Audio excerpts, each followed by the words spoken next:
जून माह का तीसरा रविवार इंटरनेशनल फादर्स डे के रूप में मनाया जाता है। हम जब बाइबल को पढ़ते हैं तो हम ये पाते हैं, पहले पिता आया और उसके बाद पुत्र। आदम को परमेश्वर ने बनाया और आदम और हव्वा से फिर कैन और हाबिल का जन्म हुआ। अर्थात पहले पिता है और उसके बाद पुत्र।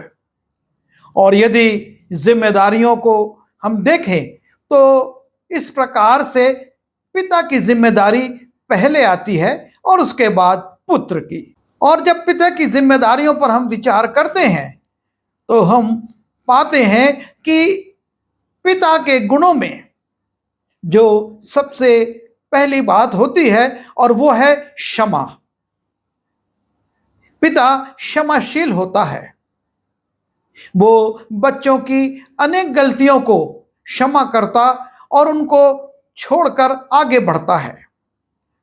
और परमेश्वर भी ये चाहता है कि हम क्षमाशील बने।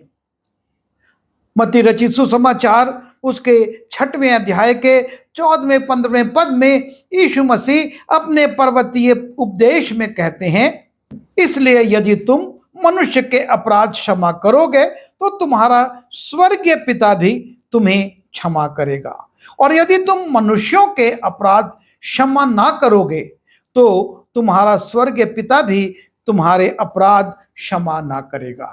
अर्थात यह आवश्यक है कि हम क्षमा करें। और एक पिता होने के नाते बहुत सारी गलतियों को हम क्षमा करते हैं, पर कभी कभी ऐसा होता है कि कुछ एक बातों में हम अधूरी क्षमा या सशर्त क्षमा जिसको कह सकते हैं वो करते हैं।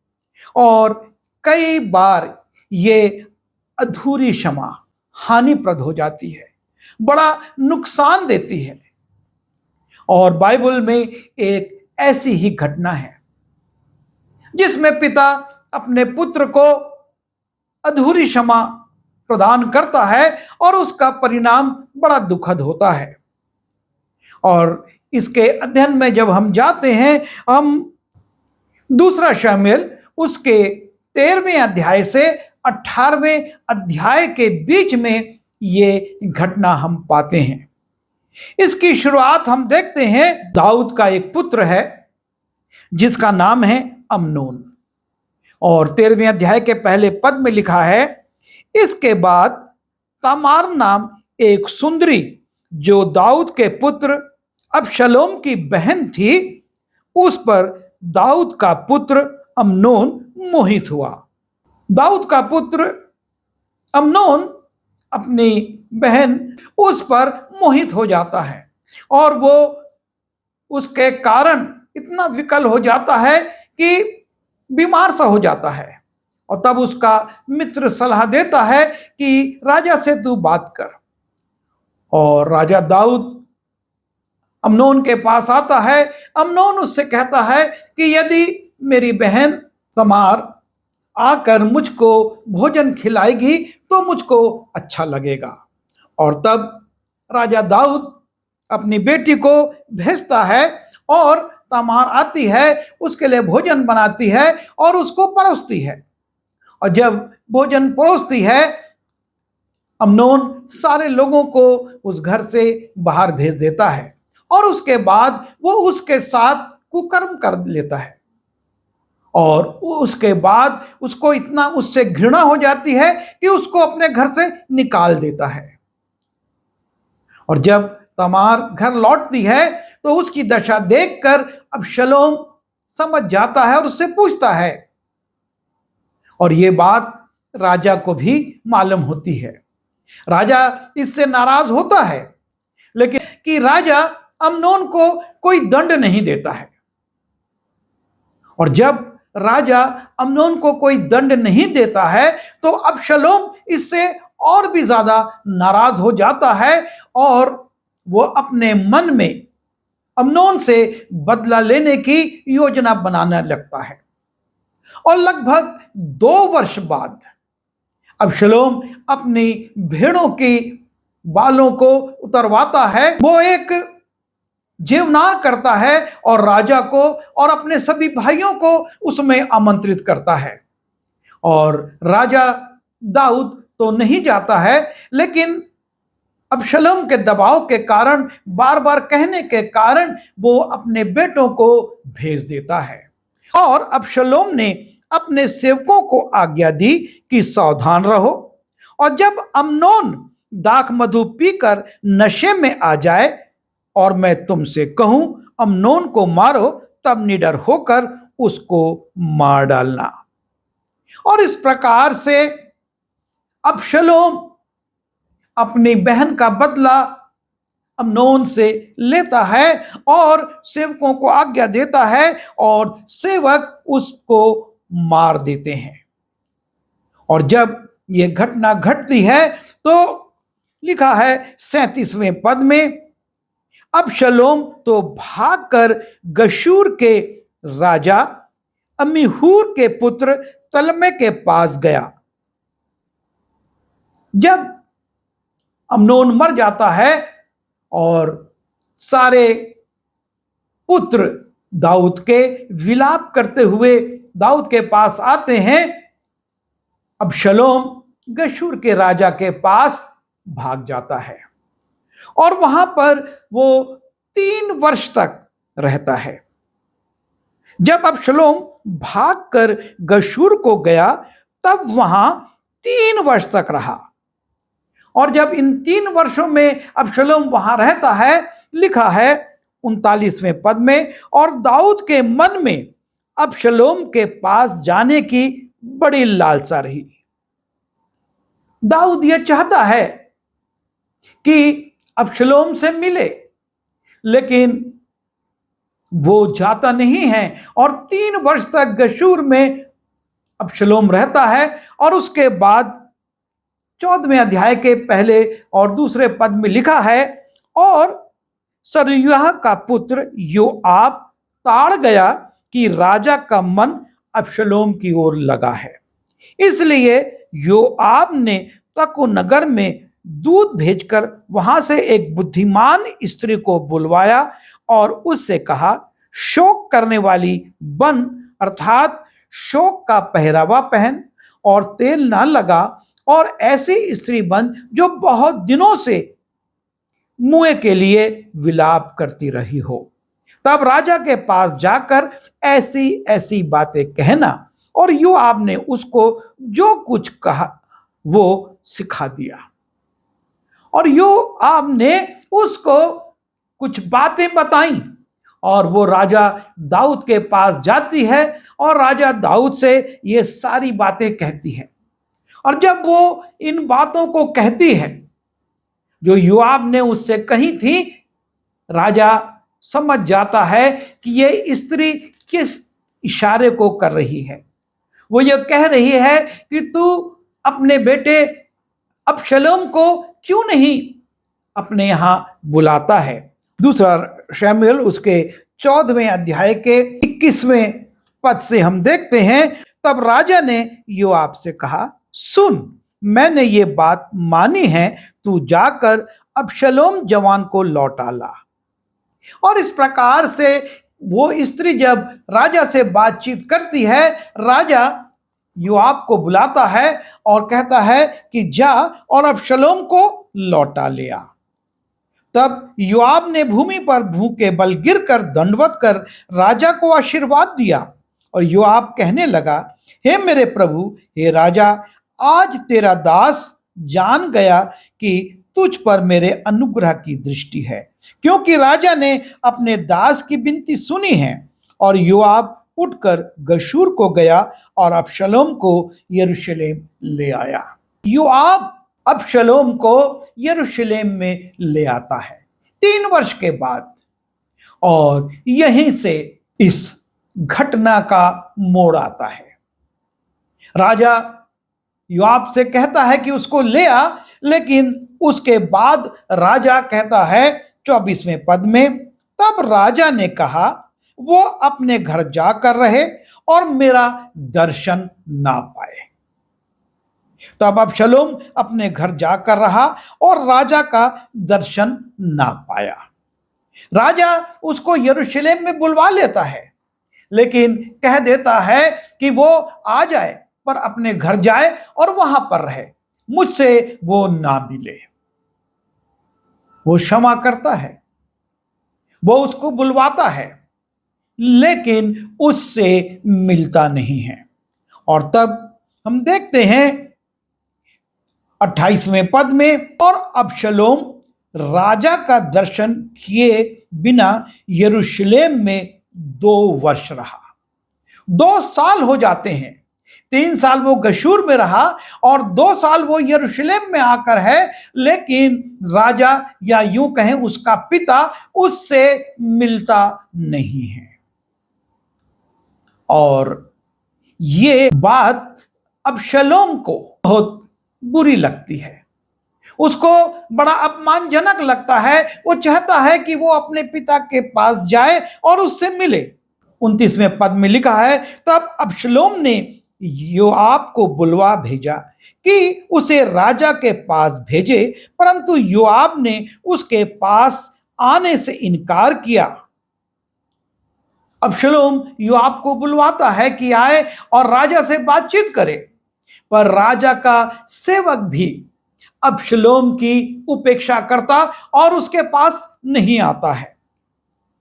और उसने उसे दूसरी बार बुलवा भेजा, परंतु तब भी उसने आने से इनकार किया।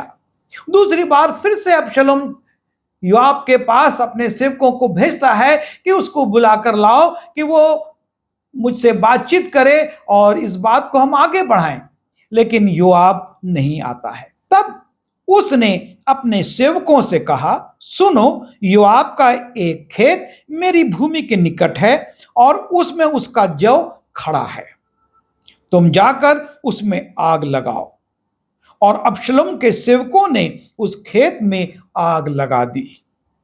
और जब अबशलोम के सेवक योआब के खेत में उसके खड़े जौ में आग लगा देते हैं, तब योआब उठा और अबशलोम के घर में उसके पास जाकर उससे पूछने लगा, तेरे सेवकों ने मेरे खेत में क्यों आग लगाई है? और तब अबशलोम कहता है, अबशलोम ने योआब से कहा, मैंने तो तेरे पास यह कहला भेजा कि यहां आना, कि मैं तुझे राजा के पास ये कहने को भेजूं कि मैं गशूर में से क्यों आया।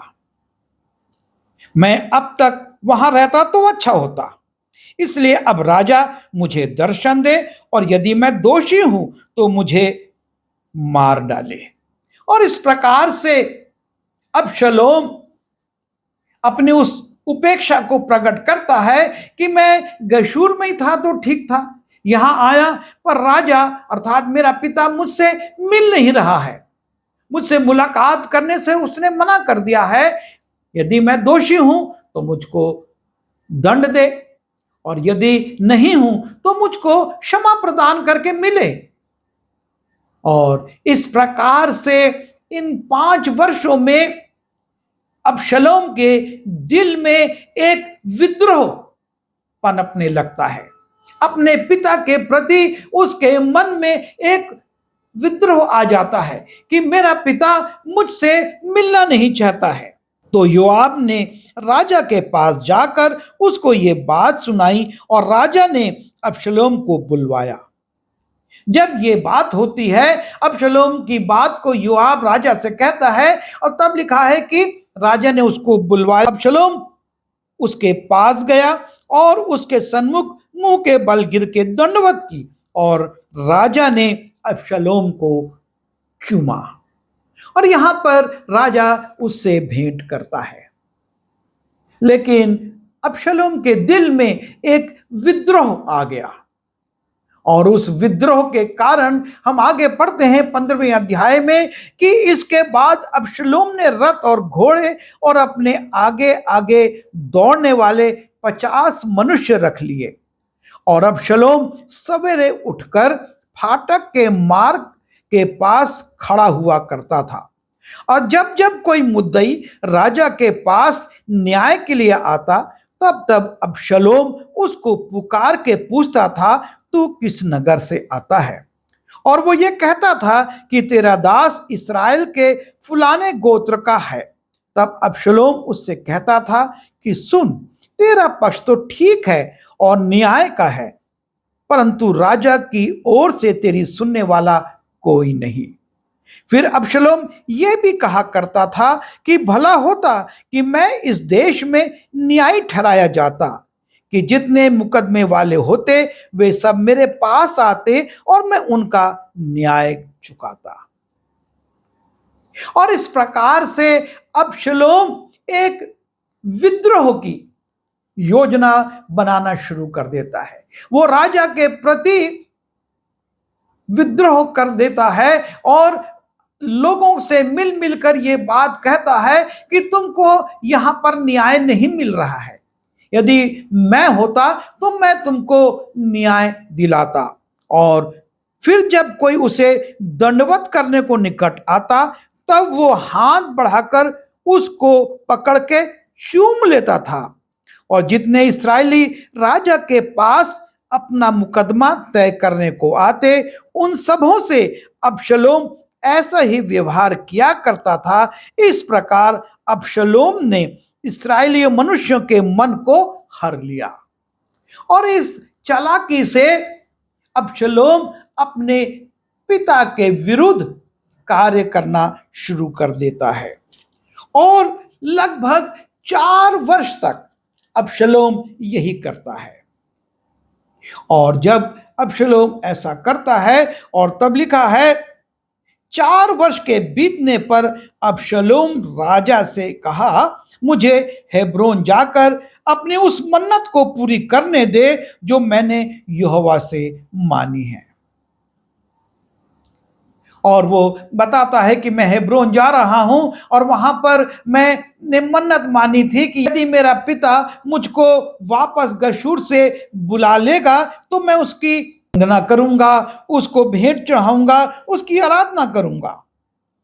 और राजा उसको अनुमति दे देता है। और जब वो हेब्रोन चला जाता है, तब अबशलोम ने इस्राएल के समस्त गोत्रों में यह कहने के लिए भेजे कि जब नरसिंगे का शब्द तुमको सुन पड़े, तब कहना कि अबशलोम हेब्रोन में राजा हुआ। लगभग 9 वर्ष में अबशलोम अपने जीवन में राजा के विरुद्ध विद्रोह की तैयारी करते हुए अंत में हेब्रोन में रहकर वो इस्राएलियों में यह कह देता है कि मैं राजा घोषित होऊंगा। एक लंबा समय तैयारी में वो लगा देता है। और जब राजा को यह बात मालूम होती है, 13वें पद में लिखा है, तब किसी ने दाऊद के पास जाकर यह समाचार दिया कि इस्राएली मनुष्यों के मन अबशलोम की ओर हो गए हैं। तब दाऊद ने अपने सब कर्मचारियों से जो यरूशलेम में उसके संग थे कहा, आओ हम भाग चलें, नहीं तो हम में से कोई भी अबशलोम से ना बचेगा। इसलिए फुर्ती करते चले चलो, ऐसा ना हो कि वो फुर्ती करके हमें आ घेरे और हमारी हानि करे और इस नगर को तलवार से मार डाले। और इस प्रकार राजा दाऊद अपने पुत्र अबशलोम के विद्रोह को देखकर पलायन कर जाता है, भागने को तैयार हो जाता है, चला जाता है।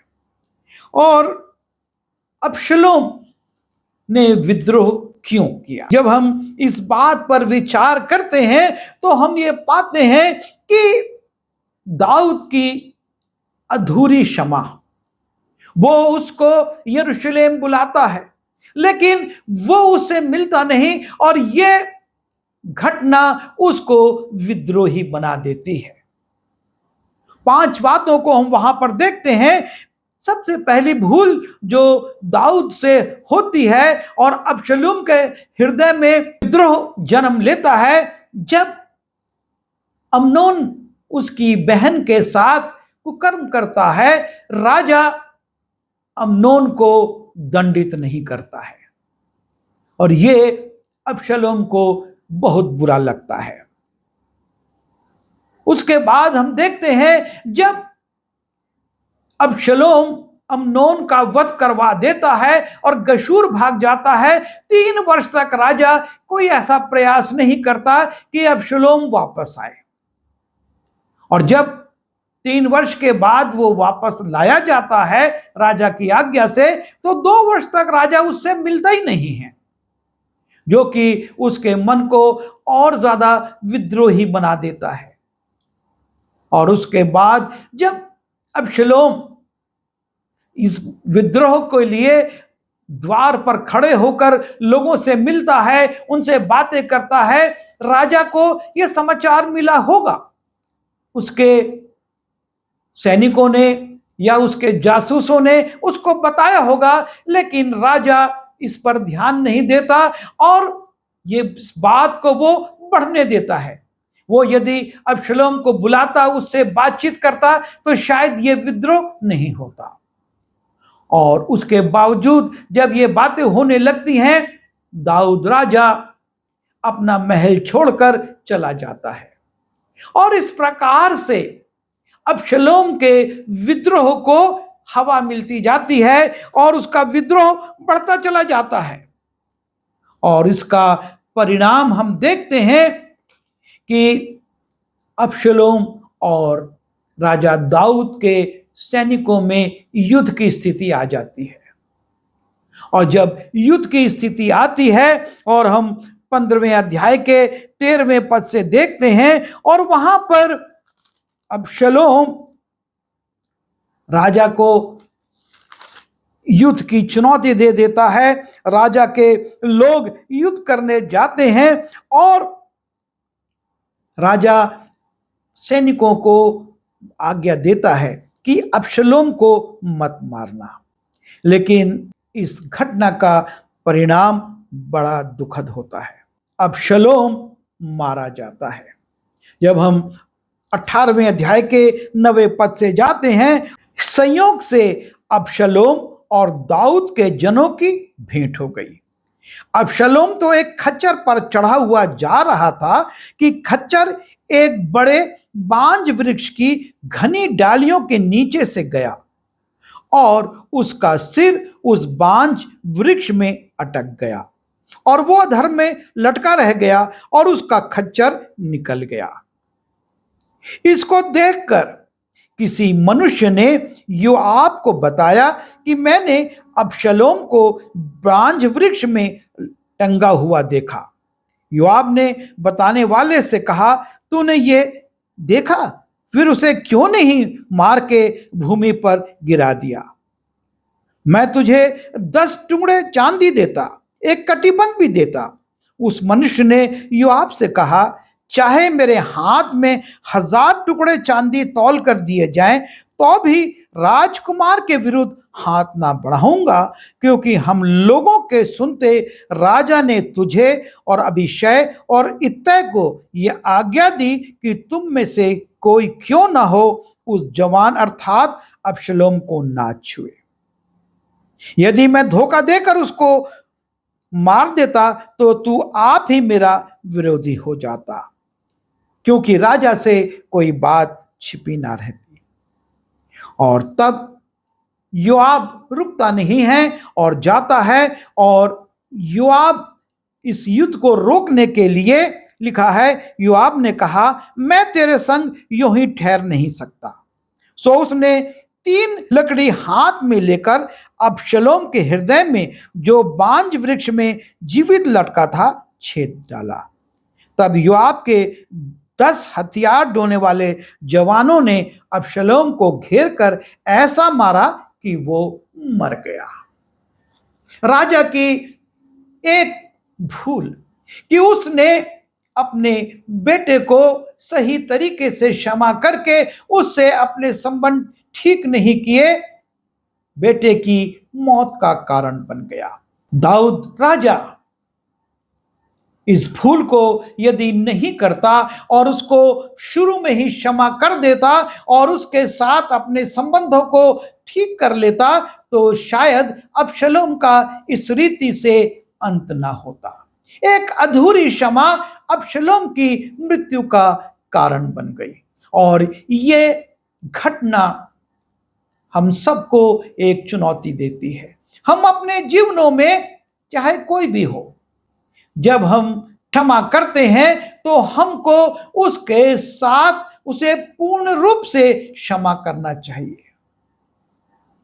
अबशलोम को उसने यरूशलेम बुलवा लिया लेकिन उससे भेंट नहीं की और इसका परिणाम वो विद्रोही हो गया और विद्रोही का अंत दुखद होता है और यही अंत अबशलोम का हुआ। राजा नहीं चाहता था कि वो मारा जाए, लेकिन प्रजा के हित में संघर्ष होता। बहुत से अबशलोम के साथी मारे जाते, बहुत से इस्राएली मारे जाते और इसलिए योआब ने अबशलोम को मार दिया और वो सारा विद्रोह अपने आप शांत हो गया और फिर से दाऊद यरूशलेम पहुंच गया राज करने के लिए। पर उसके दिल में एक दुख रह गया। वो लिखा है कि अपने बेटे के लिए विलाप करता रहा, उसको दुख हुआ, पर एक चूक ने उसको उसके बेटे से अलग कर दिया। प्रभु चाहता है कि हम हमेशा इन छोटी बातों को ध्यान में रखें ताकि उसके कारण कोई बड़ी घटना ना घटे। आइए दुआ करें। प्रभु जी, हम आपके चरणों पर आते हैं। हम निवेदन करते हैं कि जो भूल दाऊद ने की और जिसके कारण अबशलोम विद्रोही बना, हम ऐसी गलतियों को अपने जीवनों में ना दोहराएं, लेकिन हमेशा हम इस बात को स्मरण रखें कि आपने हमारे अनेकों पापों को क्षमा किया है और हम भी दूसरों को क्षमा करें, पूरी तरह से पूर्ण रूप से क्षमा करें और आप उससे प्रसन्न होते हैं। हमारी सहायता करिए कि हम संसारिक बातों को छोड़कर आपकी इच्छा के अनुसार क्षमा करने वाले हों। बिनती यीशु के नाम से मांगता हूं, आमीन।